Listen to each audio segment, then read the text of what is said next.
এক হামজা দিয়ে বাংলাদেশের ফুটবলে কোনো ডেভেলপমেন্ট হবে না। হামজা খেলতে আসছে বাংলাদেশ ফুটবলের জন্য, এটা আসলে কতটা বাংলাদেশ ফুটবলকে নেক্সট লেভেলে নিয়ে যেতে কতটা হেল্প করবে?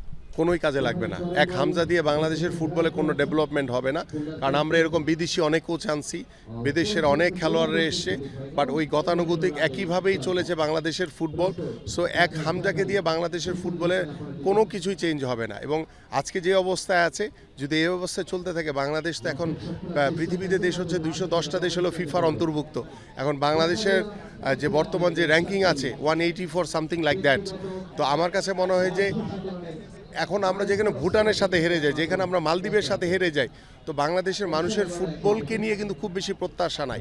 বাট আমাদের এখন উচিত হচ্ছে যে গ্রাসরুট লেভেল থেকে শুরু করে আগামী 10 বছরে যদি একটা পরিকল্পনা নিয়ে আমরা আগাতে পারি, তাহলে হয়তো 10 বছর পরে গিয়ে আমরা একটা রেজাল্ট পাবো। রাতারাতি চেঞ্জ করা সম্ভব না। বাট আমরা যে হামজা বা XYZ কাউকে এনে বাংলাদেশের আমূল পরিবর্তন হবে, এই চিন্তা ধারণা টোটালি ভুল।